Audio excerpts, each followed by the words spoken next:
Okay, so do you all want to just introduce yourselves to start with? Do you want to start over there? Yeah, I'm Gaz Mackay. I am the manager of Leeds Lightning Ice Hockey Club. I'm Lewis Collins, one of the players at Leeds Lightning. Jamie Rooney West, also just a player. Don't say just a player. Not spectacular. It turns up. Yeah. I give it my best shot. That's all you can do, isn't it? That's all you can do. So we're here to talk about this year's charity game. So I want to talk to you a little bit about last year's charity game. So what was the biggest surprise for you? Because I know there was it was very last minute. You had not a lot of time to be able to plan the event that you wanted, but it all pulled together. And it was well attended. You had brilliant shirt sales. You raised a lot of money. So what was it that was like? Everything you've just said. Yeah. That was the biggest surprise. Actually pulling it off was the biggest surprise. With 5 weeks' notice, was it? 5 weeks notice, 3 weeks ticket sales. 3 weeks ticket sales. The fact that it actually went as well as it did, and obviously in the background there's things that we look at and we could have done better and we wish it had gone a different way or whatever. But the fact that it went as well as it did and got the attendance it did and raised the money it did for charities, which was absolutely. ultimately the whole point. That's what my point was going to be. The amount of money that we actually raised with such little time, with the obviously, like I say, with 3 weeks ticket sales, how many people we got through the door. The thing the shirt sales, anything that we could physically do to raise the money, raising that much money in such a short period of time, unreal. Absolutely unreal. So you asked last time we were in, which one sold the most of last year, and it were a 50-50 split. The one, one sold more than the other. Yeah. I think all in all we sold 59 jerseys, so there were 59 jerseys. So there will have been one of them that were one more. Yeah. We ended up with ticket sales, there were 650. But then when you work out volunteers and stuff that were in there that would have been down on ticket sales and sponsors and what have you, they were pushing near 700 people. Yeah. And then you'll know the final amount that we raised. What were it? I don't. I shouldn't do, shouldn't I? Pushing North of 10 grand. It was north of 10 grand, yeah. It was Just almost move your mouth 11,000. in a way that it could be any number and I'll add it in after. $11 million. Yeah, no, it was somewhere between 10 and 11,000 that we raised. Okay, so now, are you in the mindset of we did 11 grand in 5 weeks, so now if we give it 6 months, are you... I'm not putting a target on the number. If we raise 200 quid for charity, that's 200 more than what it would have been. So any money that we generate for it is better than nothing. So it's not a competition. In terms of the actual event, we want to build on that. It's kind of like a template for the year going forward. We want to improve on that. But monetary side of things, whatever's there is spectacular. Yeah. There's no issues with that. It's the event itself we want to improve and build on. Okay. What raised the most money? Was it shirt sales or tickets or, I thought it'd been tickets. Tickets outright was what raised the most money, just because obviously everybody in the building had a ticket. Not everybody had jerseys. Right. But yeah, kind of, there was definitely an appetite. I think the thing I love about hockey and Leeds at the minute is there's a massive appetite. There's a massive desire to buy into it. In such a short period of time, it's grown as a sport and really become part of the kind of city and part of the culture. Yeah. And there's an appetite for every aspect of it. So what we did come away from last year was realise that actually, in terms of fundraising things, the tickets was the biggest part of it. There's probably other things that we could do. So we've tried to go early this year, looking at other avenues, as well as getting the jerseys out early to give people the kind of that focus and ability to buy them earlier. We've looked at what else we can do in terms of memorabilia and merchandise to try and again open up that kind of those revenue streams, because people want to be part of it. They want to contribute to the charities. And what we need to do is find ways to help them kind of do that, if I'm honest with you. A big thing that we're asked for last year as well, though, wasn't it? What merchandise are you going to sell? What are you going to be doing this? Are you going to be doing that? And obviously, with us only having 5 weeks to get it sorted, we didn't have the time or the manpower or the funds to be able to go down the route of getting merchandise in. We're not like Leeds Knights where they can go and order 50 jerseys and know that if they don't sell that week, they'll sell week after or week after. It's a one-off game. Yeah. So that's why this year we've got the merchandise out, didn't we? The t-shirts, the hoodies. And is that just made to order? So you don't have a box full of stuff? No, we don't have a box full of stuff. Yeah. What we've done is we've got a supplier, and they've give us a price, we've added so much on that's going to go to charity. So all the profits from each one goes to charity, and then we've just put them out and said if you want it, they're on pre-order. So if you want to buy one, you know they're on the website that we've created. Go on there, pay for it. We know that then has sold. Yeah. We don't have to worry about having surplus stuff left over and money not then going to the charities. And what did you do with the jerseys after? Did you auction off the players' jerseys, or did they get to keep them? They had the choice. If they wanted to keep them, they could keep them. Right. We asked for donations to cover the cost. Yeah. Okay. So we just said pay for the... Pay the cost of it. Pay the cost of the jersey. Yeah. And then we just then donated that to charities, didn't we? Yeah. Because it would the sponsors paid for the jerseys. Yeah. Theoretically. So then we've done jerseys again this year, and we're not auctioning them off this year though. We're just doing the own and loan. We've gone down the route of own and loan. Again, to try and realise that revenue stream ahead of time. Yeah. Because after the game last year, it was great. We all woke up on Monday morning and were like, how the hell have we pulled that off? But then it's like, right, now we've got to start working through the auction and work out how we're going to get rid of jerseys and stuff like that. And actually, what we want this time is to go, everything's going to build up to the event. And then it's a case of, that's all done. We tally up the numbers and then we can divide the money between the charities. Yeah. Brilliant. Okay, so then this year's event compared to last year's event, what when you're talking about stuff that you've learned, like things that you didn't really get a chance to do, away from the jerseys and stuff, how long have you been advertising now? It's been a while, hasn't it? Has it been 2 months? Basically, as soon as we found out we had the ice time, and it booked, we said it's going to happen. Yeah. Which has been quite a few months. Yeah. And then we've kind of just been adding onto that as we've been adding more planning to it.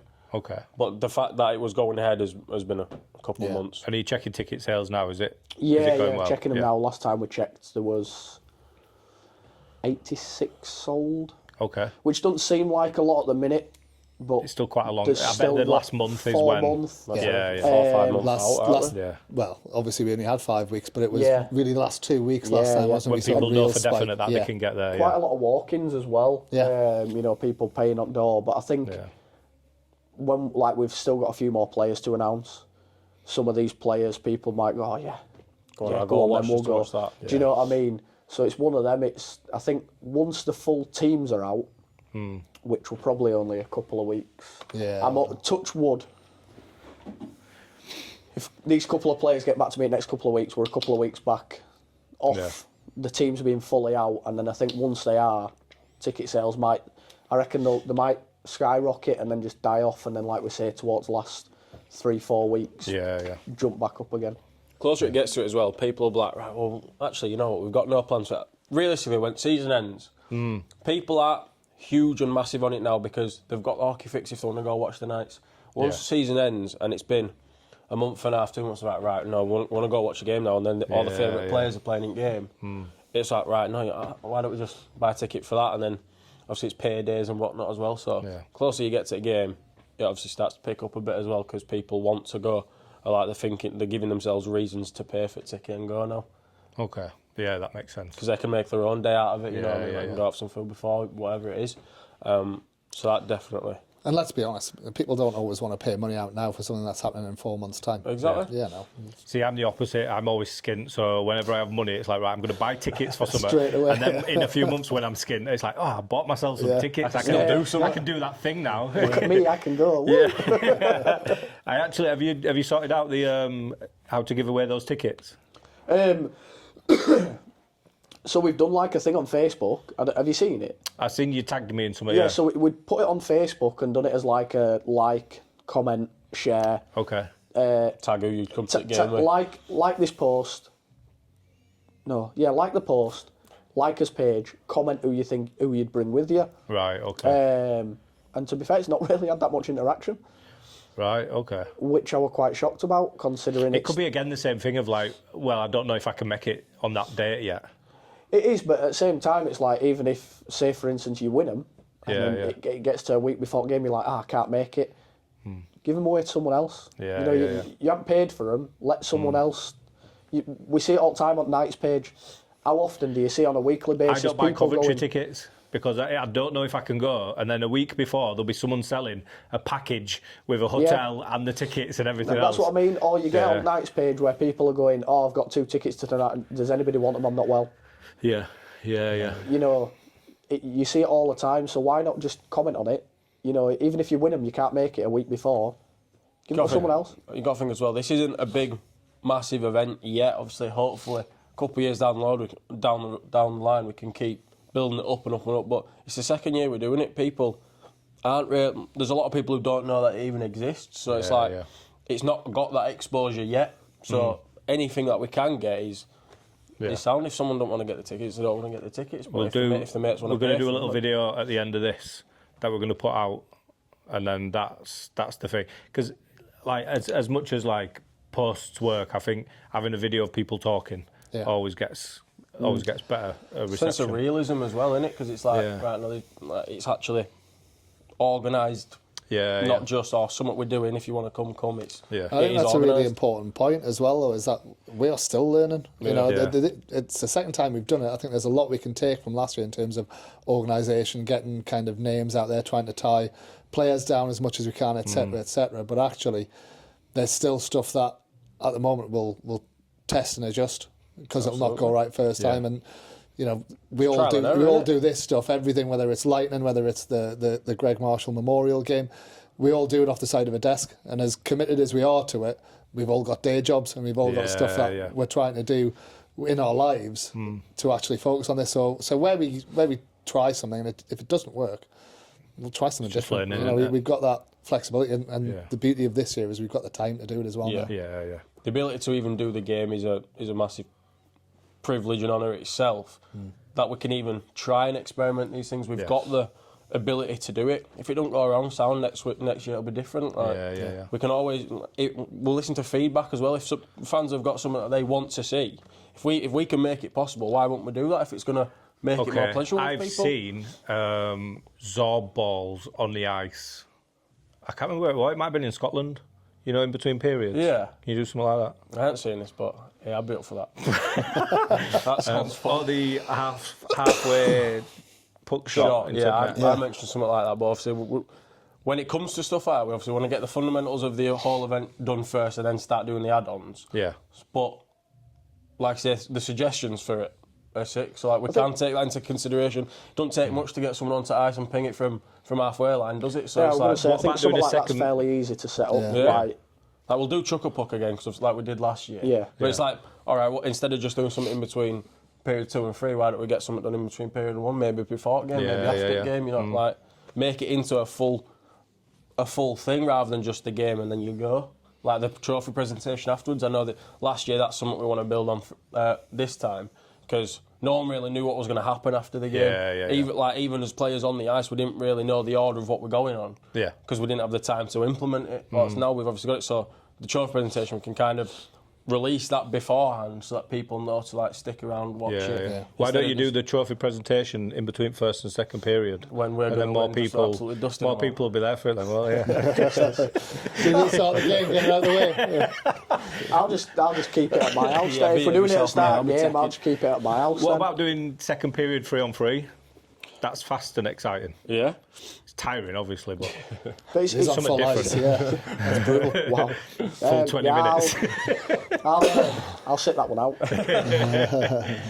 I'll let you take the lead on that one. Who won last year? Me. Oh, okay. That's why he's smug. That's why the trophy's on that side. Jamie won't touch it. I won't touch it. You are. Since we got it, he hasn't touched it. I think what he means is that team life one. It wasn't him personally.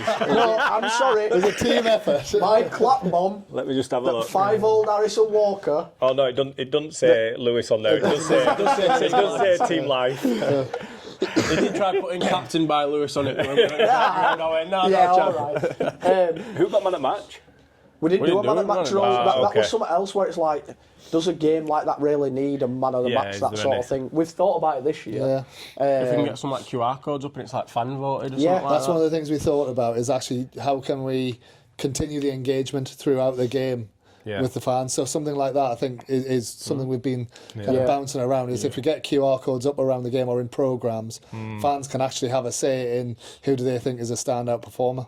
Yeah, it's more involvement then, rather than just being spectator. They're kind of involved in the whole event. It's there's so much room to do amazing things. It's just how much we can actually put into fruition and fit in right now. Yeah. So what about the shirts? How much control did you have over the design of these? Full control. Did you? So did you design one each?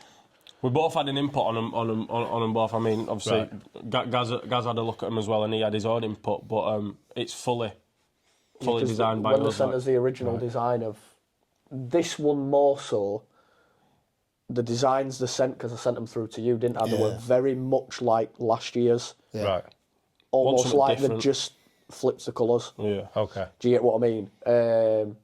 And that's where we said, no, we want something like completely different. Like if you were to buy another jersey this year, you wouldn't want something that looks very similar to last, would you? If you're going to buy a Life jersey this time around, you're not going to want to buy another black jersey because last year's were black. Last now, if it's pink, it's differentiation. Yeah. Like this one's completely different to last year. It is, This one's not like nowhere remotely similar. So it's that differentiation. So you don't feel like you're getting your money's worth really. I think that one will be a big seller Yeah, I really think like it will. that.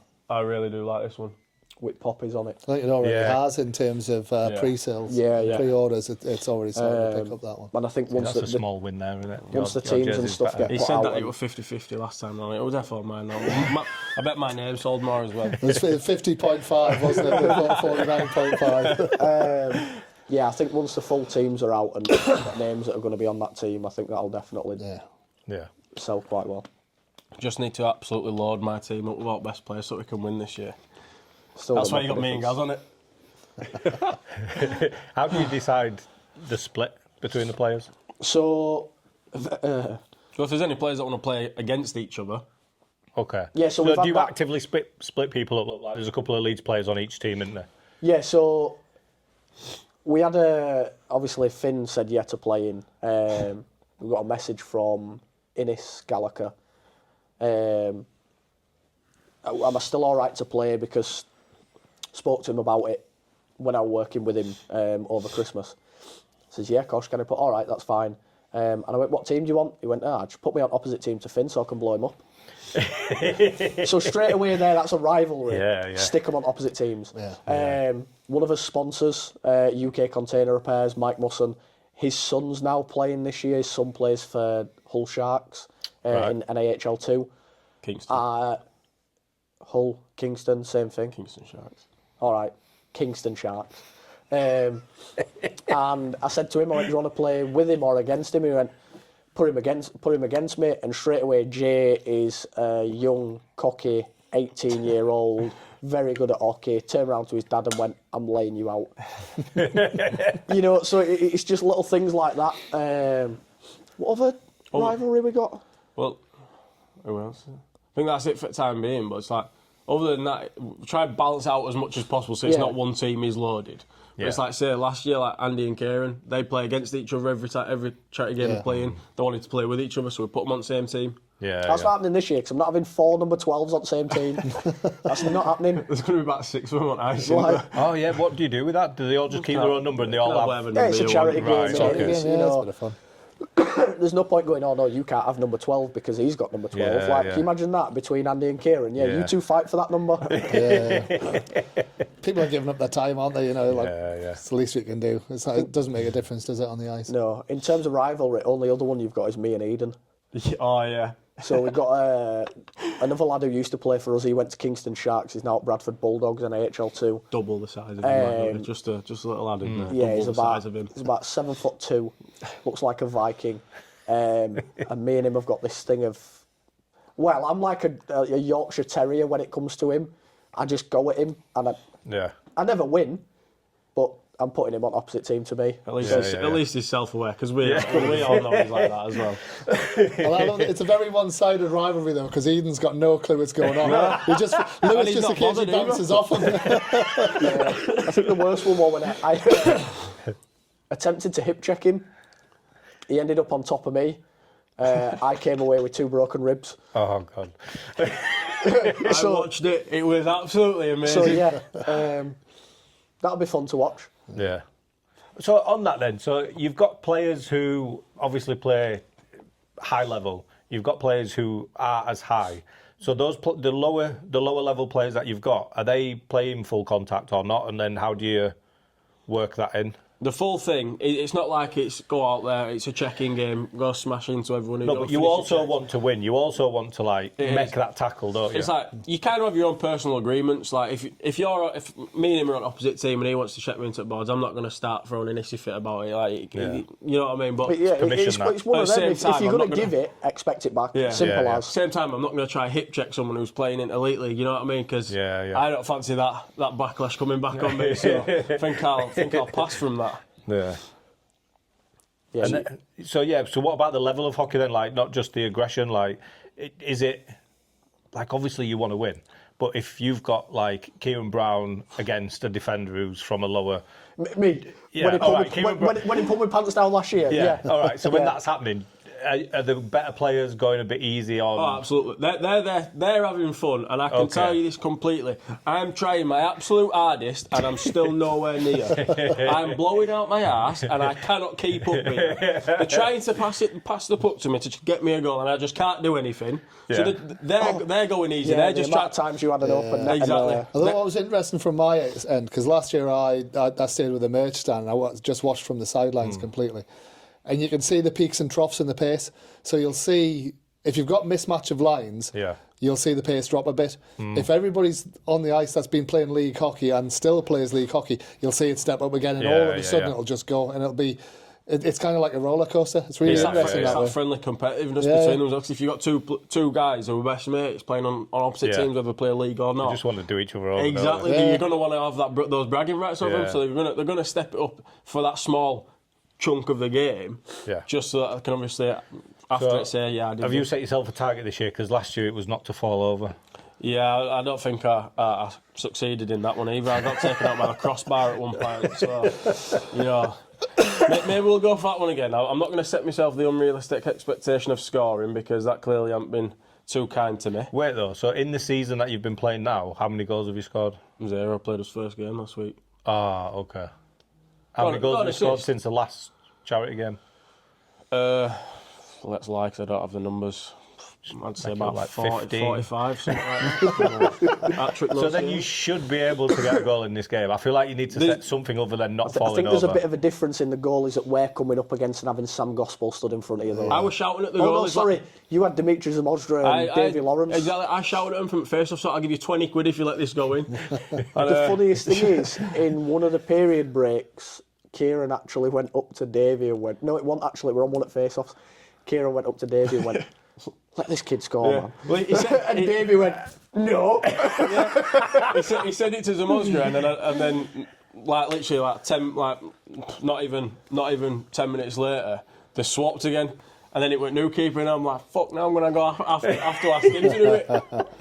That's why I shouted at Davy, and then he goes, if I'd have heard you, I'd have done it. I was like, well, you hear me now if you play and let it in, and he's on my team, so I can't even have that this time round. Oh gosh.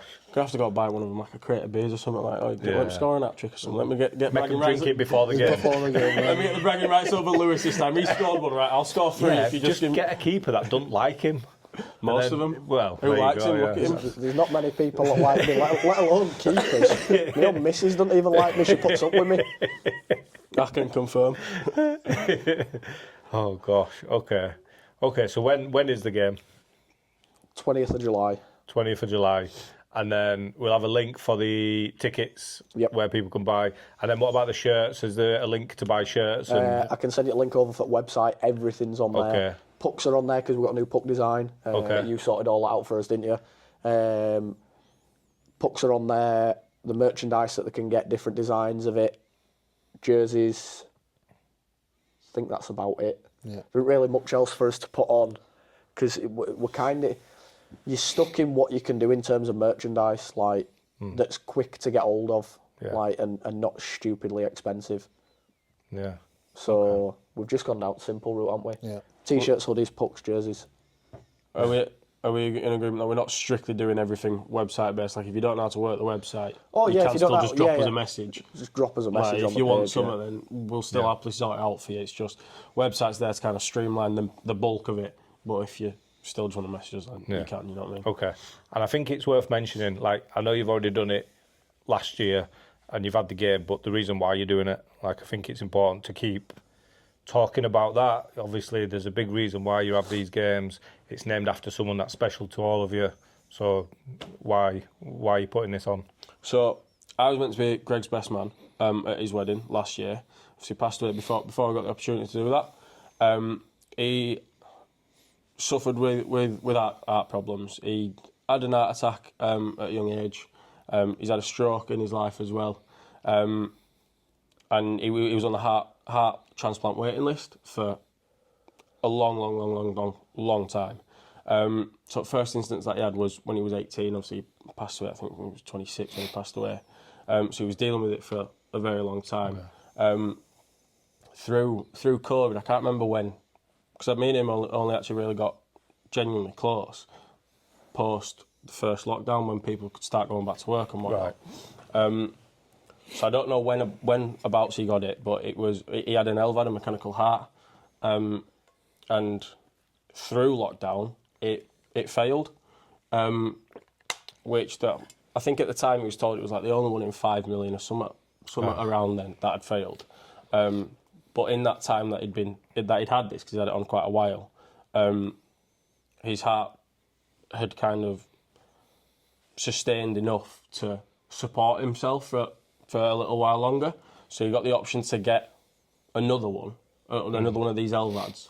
But you got to think, he was constantly he always had tubes and wires in him. Yeah. And he had literally a fanny pack with batteries that he had to charge himself overnight with. So quality of life was just on the floor, out the window. Just obviously that's not a life that you want to live. So when he got the option, he was like, no, not a chance. Like, I'll just do this. And then when time comes, obviously he had regular checkups and whatnot. And when the time comes where he's got to stay in hospital and like live off a machine, just live there so they can monitor him until he gets a heart, then he'll just do that. Right. And it ended up being a lot longer that he was able to just live outside of hospital for than what it was. I think when he first got told it had been by the end of that year, and then he ended up going into hospital obviously in 2023. So he got more than he bargained for, really. But obviously, the need for it, I mean, over 75% of his heart was scar tissue. That's what was the problem, but they don't know why. Jesus. And obviously, he was on the waiting list, and I was on holiday when he rang me once. Well, this was whilst he'd been in hospital in Newcastle, waiting for his heart transplant now. Like, he was there, he was waiting for it. He rang me whilst I was on holiday, and he said to basically tell me what had happened in that day. And it was doctors had come in and woken him up really early in the morning, telling him that they've got a heart for him, so they need to prep him, this, that, and other. Came back in a couple of hours later and said, right, well, when they first came in at morning, so well, right, we're doing this afternoon, then whatever. Came back in the afternoon, a couple of hours later, sorry, and said, right, no, we're actually going to get you ready for it now. To let's just say they came in at 8:30 for argument's sake. Said, right, we're going to get you ready now. Operation's going to be at 10:30, whenever. And then say 10:30 rolls around, they come back in and say, actually, no, we can't do it because the heart that they thought was the match, the arteries were just too old. So if he was a 50-year-old person instead of a 26-year-old, they'd have given him it. But that was obviously unfortunate. The part that didn't match up, and then 3 weeks later, he passed away. Right.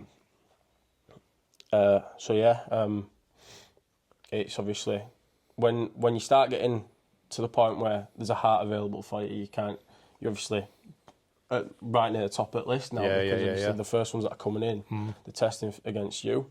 But he'd been on like I said, he'd been on the list for ages, and then when his LVAD failed, he got moved to the, let's say, super urgent list, where it's not just a UK match, it's European. Okay. So there's a much wider sample size then for it. And then obviously that morning he said, right, there's a heart for you, and then had the heartbreak of going through, no, actually we can't give it to you, and then a short while later he was gone. You think they'd check all that before they got his hopes up and told him that it was a match, wouldn't you? I mean, obviously I don't know which parts of that are 100% fact, because I'm just relaying what was said to me when he told me. But so you're gonna have people at the rink to sign up to be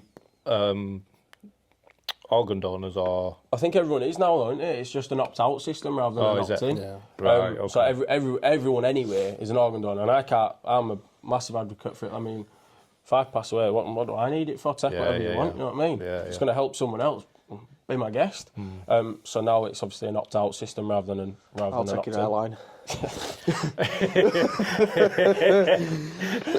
Take my good looks as well, won't you? Do you want to show us this trophy then? This one. Yeah. Oh, I think everybody should have seen this from obviously last year's game. Yeah. So when we were talking about last year's great game, the brief was, let's get something classy and discreet. And Lewis went out and bought this. And then the conversation me and Lewis had was like, no, we want to parade this round. It's got to be something. Actually, when they came back, I was like, you know what it is. You want something that the winners can skate around the rink with, right? And actually show off. Yeah, I think Gaz's thought was somewhat like what you got. Yeah. Like that, or like an actual plate type thing. Which is great to have as well. And obviously your idea for this was absolutely fantastic. Yeah. Thanks for But then for us as well. me being me, because I'm hyperactive and autistic as shit, I'm like, nah, let's go big. Let's go big. Let's get it now. Let's get it right now and go as big as we can. And that were it. 4 days later, this arrives at post. It is what you want it to be, though, isn't it? When you're of course. skating round, I It's mean, something to be proud about. You won't know this, but like, No, do you want to tell him what it's like to skate around after you've won? It's an amazing feeling when you've got it in your hands and you're skating round and everyone's cheering. Yeah, it's great. Yeah, and I'll totally hold my hands up on it, right? Like my thought process was, it's a memorial game. You should have something that, if we do it year after year, can be a memory, can have that kind of legacy of the winners, and classy, which is well. exactly what we've got with the plate there. But actually, on the night, you want it to be an event. You want it to be a bit of pizzazz and a bit of glitz and glamour, don't Well, you? the whole thing, even like when you're talking about the teams, it's that one-upmanship. You're all mates, you're all doing something that you love, and you just want to get one up on the person opposite you. Absolutely. And like you say, splitting that rivalry up, and that's exactly what the trophy is. It's like a big. The funniest, I think what's got to be the Proper salt in funniest the thing. wounds for loser, innit? Trust me, I know. This is a proper salt in the wounds for him, is because this has sat in my spare room on the bedside cabinet. Because I don't physically have anywhere else for it because of the size of it. And that spare room is where Jamie spends most evenings. Here's what you could have had. Yeah, if I go around it, I'll fall asleep next to this thing and I'm not even want it. Jamie goes, Pillowcase won't even cover it. It's that big. Jamie goes to sleep looking at it and wakes up looking at it. Yeah, It's but do you know what awesome. you're doing? No, I can't touch it as well, by the way. No, I can't touch it. You're creating his origin story, though, because him falling asleep looking at that every night is building up this desire to absolutely smash it. This is what's fueling his Rocky 2 This montage, is it, isn't it? yeah. I'm telling you, this is what's fueling this hat trick. It's definitely not going to be the beers that I'm bribing him with. It's this, I'm telling you. But I think the only difference this year that we've got is we've got Live Life, Give Life coming down. Yep. Obviously, we didn't have them last year because of how soon it was. Short notice, yeah. And all being well, we're hoping to have the Marine Band down.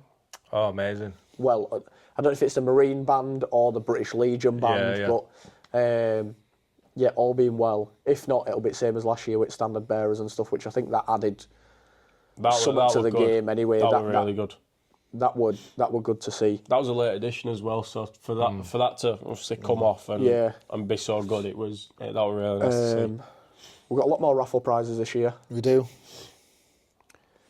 Are you doing the usual like 50-50 stuff, chuck a puck, anything like that? 50-50, chuck a puck. Yeah. And then we've got like some like bigger end stuff, if you call it, for a raffle. So we've got a signed Leeds United shirt.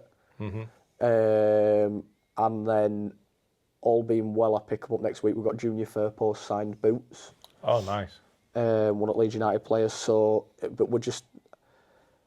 Do we want to give that away as a 50-50, not 50-50, as a chuck a puck, or do we want to raffle that separate? Yeah. You know, that's like a big prize when you think of it. And the aim is to raise as much money for charity as possible. Yeah, exactly. So are you going to sell more raffle tickets then someone would pay as a one-off.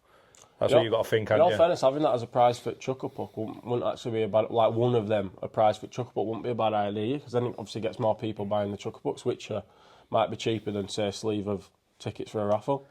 I think it's the boots more than all. No, that's what I mean, like you have one or the other, the shirt, I mean, I'd happily chuck that in on Chuck a Puck as like first prize, but the boots is a bit more of a one-of-one thing. Yeah. How often are you going to see that sort of thing coming around? So Are you going to have people there that would appreciate that as a prize, though? Because it's too... We don't cross over very much with Leeds United, do we? There are some. There is that. Is it worth putting a I post think there's out? probably more than you think, Is to be there? honest with you. I mean, in terms of that crossover, so... I mean, He's doing that thing again. Sorry, you go. I'm not a Leeds United. I'm not a Leeds United fan, right? But I'm a football fan. I've got a season ticket for St James's Park. Yeah. Jamie's got a season ticket for Leeds. Lewis is a Leeds fan. You know, I don't have the season ticket. so although we're saying there's not a big crossover, of the 4 hockey players in the room, 75% of us are actively watching football and engaged with it. You know, so I think it's actually probably a lot more than you think. It might not necessarily be. Your kind of typical, I feel bad saying that, but your stereotypical football fans. Yeah, I know what you mean. But I think there is definite crossover. I think you'll have 90% of players that'll be fans. You look at when only a couple of weeks back, Stuart Dallas were down at one of Knights games. Yeah. Knights lads had it all over the social media stories. Do you know what I mean? It's one of them, so it's like you could end up with them lads wanting to buy tickets for something like that. Yeah. I think part of the massive expansion that hockey in Leeds has seen over the past couple of years is because of how enthusiastic Leeds sports fans are, whether it be like the Rhinos, whether it be Leeds United as well. I think they all want to support the city. Yeah. So it's kind of like whether it's Leeds United, Leeds Rhinos, Leeds Knights. Obviously, I think that's part of the big reason. So it is. I think there is a lot of crossover there. Obviously, there's still the core fans who were there when it were Leeds Chiefs, when no one in Leeds knew about ice hockey, hockey fans first, elsewhere next. But like I say, I think a massive part of the expansion is because of the other sports fans in the city anyway. So that's the thought process behind the appreciation anyway. Obviously, we'll see when it comes to who wants to buy a raffle to try and win it. If we barely see anyone trying to buy a raffle to win it, then what it could be is it could be just a case of as soon as I get them, we get pictures of them, get them posted online. You know, interaction again. Yeah, opinions. Yeah. I'll tell you what. How would you like to win this sort of thing? I went to a charity event where there's a signed Gaza shirt. Now, my number 8 on my leg, that's Gaza. That's what that's for. Big fan. I'm Glasgow Rangers, you know, from being a kid. So I know. I mean, we did beat Leeds the last time we played them 2-1, both times. Oh wow! He's doing that from a Celtic point of view, not from a Leeds point of view. Wow. But anyway, that was everyone puts a tenner in an envelope with your name on it, and then they pick an envelope, and the winner, that person wins the shirt. That happens a lot of corporate. Things like that, really where good it's thing, like, so maybe not a tenner, but if everyone put a £5 in an envelope that wanted to win it. Yeah, because you're gonna normally do for something like that. You're gonna normally do a £5 or a strip of tickets. Yeah. Do you know what I mean? So it's one of them. How do you do it? Or that's where you could incorporate it where it's so much a ticket, but your seat number gets called. Yeah. Do you get what I mean? And then it's like, but then it's figuring out who's at what seat. No, that won't work. Never mind. Clearly, the good thing is that we've still got time. we've got time to think these things So through. the thing is, we've got lots of good ideas. We've got lots of good opportunities. What we need to do is just refine them a little bit. At the moment, we're working on the big building blocks. It's getting the players in, making sure the tickets are sorted, the jerseys are all sorted now. Thanks to Lewis and Jamie kind of getting the designs done super early. And the closer we get to getting those big chunky things sorted, then we can start going, right, things that need to happen on the night. How do we want to work this? We've got these prizes. How do we want to maximise the kind of revenue that we can get from these and drive sales? It may be that we put them in Chuck a Puck and increase price of Chuck a Puck, or it may be that we have them as separate things and we keep everything kind of segmented a little bit. Yeah. But that's all stuff that once we've got the players, the rosters finalised and that stuff's out the way, we then start to work on the fine detail. Yeah. And again, it's just the beauty of having more than 5 weeks to sort it out. Exactly. Yeah. Yeah. That's what I mean. Aye, and half. So we're not coming here saying that we can give you the plan for absolutely everything. We're very much still in the planning process of everything. Like these are all things that we want, that we're obviously going to go away and talk about anyway to get it put into place, and then obviously release it when the time's right, obviously on social media and whatnot. So You about you don't have a plan? I've got a plan. Turn up, R5, face off, kick your ass, take that home. Put it in your On bedroom. to next year. What about volunteers? Like, have you got enough volunteers? Do you need volunteers? What can volunteers do? So, volunteers-wise, I spoke to everyone that helped out last year. They're happy to help out again. Depending on how the ticket sales go, we could need more people. Okay. it's play it by ear when it comes to that sort of stuff, because you don't want to have more volunteers in the place than fans. So, what was really good last year and will be this year was the engagement from the Knights organisation. So they were very open about going, right, okay, this is how we run a game night. These are our contacts and these are the volunteers that we use. This is so all of the stuff that we did around the 50-50 draw and the chucker puck was all using the Knights collateral. So they gave us all of their tickets for the 50-50 draw. So everything that was sold. Yeah. So they took a load of that effort and kind of work off us having to get tickets printed and sourced and all that. They just went, look, we've got a system.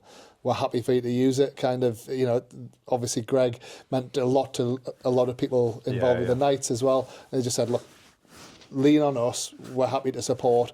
And they took a lot of that kind of heavy lifting off of us with that stuff. That was down at Paul and Gail with that. Helped us out a lot, they did. No, absolutely. Obviously, it's the appreciation for that. Because even though it doesn't sound like a lot putting on the 50-50 in the chucker puck, but... Paul's told me how much effort, even the chucker puck having to... Exactly. Chucker puck, I take my hat off to anyone that has to re-sellotape them every night. Yep, exactly. Ready for games. Because I had to do that ready for Memorial Game. And when you see how many they sell at Leeds as well, it's ridiculous. Unreal. Exactly. So something as simple as that, the amount of effort it takes, obviously the appreciation from that we obviously extend to them for helping us out with that is obviously beyond. I think just anyone that helped out last year, absolutely, like anyone that's willing to help this year, it's appreciated. If it weren't for the likes of Gaz running merchandise stall, but not just doing that, everything else that were done behind the scenes before the game were put on, just like he's doing now, and then everything that he did on the game day to make sure stuff were running, the people within the penalty boxes making sure the game were running smoothly, the volunteers around the rink, that sort of thing. Everybody that just chipped in made life easier. We're limited whilst we're on ice, we can't exactly be helping people out with knowing where and what to do. So obviously Gaz being in merch stand for that was obviously a massive help. Obviously people in penalty box as well, being able to just kind of run it whilst we're in it. Yeah, it's amazing. The appreciation is there. And I think, like I say, the bonus war. We keep saying Gaz in the merch stand, but he oversaw that. But if it weren't for him being there, not playing in last year's game, I don't think everything else would have run so smoothly, because it would literally back and forth between me and you wanting before the game, getting everything sorted. Yeah. So obviously Gaz booked all the ice, the time slots, getting everything sorted, that sort of thing, and then he was then able to know what's meant to be going on whilst the game's going ahead. And I think the key thing is it's like anything, right? But especially I think, I said earlier, right? I talked about the hockey community and culture and stuff like that. You've got to be a little bit mental to want to sit in a freezing cold ice rink at 10 o'clock at night anyway, if you're playing rec hockey and stuff like that, and the timings and the commitment and the cost that it takes to be involved in hockey pulls it together as a community, and shared suffering, we'll call it. Exactly, shared suffering. It's a good phrase for it. But one of the things that, when you asked earlier, kind of what was the generating thing? Obviously, the memorial for Gregg was kind of the kind of incentive to do it. But we've always wanted to do more with what we've got. As a club, we've always wanted to be more than just a group of people getting together to skate for a couple of hours. And this is a great opportunity to leverage that community and that commitment and that kind of building appetite for the sport and the engagement that we've seen over the last couple of years. And so Lewis has been very kind to me, saying that I oversaw things. Actually, what I did was kind of just step above, the ideas that Lewis and Jamie were having and just go, right, okay, great ideas, how do we pull them together and coordinate them? So you talk about we don't have a plan. We do have a plan. It's probably in my head to an extent and on a spreadsheet somewhere on my laptop, but actually what we've got is loads of great ideas, and the fact that these two are so involved and with a personal relationship with Gregg, so driven to have those good ideas, actually means that what I do is just take a step back and go, right, how do we do it? How do we streamline it? This is what we need to do. How do we get there? And the fact that we've got the club that we've got, as well as the connections to Planet Ice Leeds, to the Knights, to all of the fans there, means that actually we've got a huge resource beyond just the 60 or so players we've got in our club to be able to lean on. And so it's very much a kind of team effort, a community effort, and a kind of collaborative effort, if that makes sense. Yeah, it does, yeah. Okay, so who do you think's going to win based on the teams that you've seen so far? And be honest. There's no point asking these two because they're obviously going to choose their own teams, aren't they? I'm going to stay loyal. I'm going to say Team Legion. I've got to. I think if you ask Lewis, he'll be honest with you because I know he said it off camera. Who do you think's going to win, Lewis? My team's winning. Yeah, he's talking out his ass. Telling you. He's already told me before when he's looked at Which the team. shirt do you prefer? I'm ex-military, so I'm going poppies all day. So yeah. That's why I'm we put winning him on across that the team. board here. Yeah, this is what happened last time. I'm torn though because as these lads will tell you, I love wearing pink. So Okay. They're one of them. So you've got Gaz, Eden, that are both ex-forces. We've got anybody else that I've put on that team specifically for that reason? Well, that's what we know just off the top of your head. Off 'cause top obviously of my head, there's personal them, connection them and two whatnot. people, like Gaz and Eden, that are ex-forces, so they went onto that team, Yeah, knowing that wearing that Means more. means more. As much Who's as it with a family member who went Marines as well? Noah DC. That's it. Noah DC Coulter. He's playing. So his, I think it was his dad. His dad was in the forces. He's retired from forces now. So yeah, to like put them guys in that. Nice little voice break there, wasn't it? We'll clip that. getting emotional. They got into a shot. So I got last year's Legion shirt, but it's because I'd waited too long and I had You ended up Jordans that were with too big, Airses- too small. Wasn't it? Airses that were too yeah, small, got wrong yeah, size. yeah. It was the only one that were left for me to get. So what do you want me to order Colin's 31 for this year then? I reckon. You Well, don't want it'll that. You probably want- be you a- sat on this side, aren't you? You know. It'll what be I a mean? Pierce one, regardless which one I get. But no, I'm genuinely looking forward to it. I've got my seats, block 10, front row. The 2 seats are in block 11 that were given away. But yeah, I'm genuinely, I am looking forward to it. It's always fun. Like you were saying, there's a serious side where when the right lines are on, they play hockey. Yeah. But then there's the fun bits where play hockey. where they're giving each other shit and like That it right comes line across. being me, Lewis Baldwin, Sammy Zajac, them sort of players with me and Lewis at back, yeah. Yeah. You're off your head, you, mate. You are on summer. Yeah, that's 2 out of exactly 3 what I in meant. back. I mean, he named 3D there, so I don't know what he's on about here. You're on a penalty kill. Yeah, we're on a PK. All right. We'll see about that tonight when I play. Oh yeah, I'm coming down now. Yeah. Right, brilliant. Thank you very much for coming in. No worries, thank you. Sweet. Nice one. Cheers for that. Appreciate it. I mean, that little silence was where we were going to cut, and then you carried on talking. So like, it's fucking, I'm sure I did this last year as well. Nice. He's one of those that don't like silence, isn't he? Yeah. I can't. I got to fill it. Understand my own voice. That's what it is.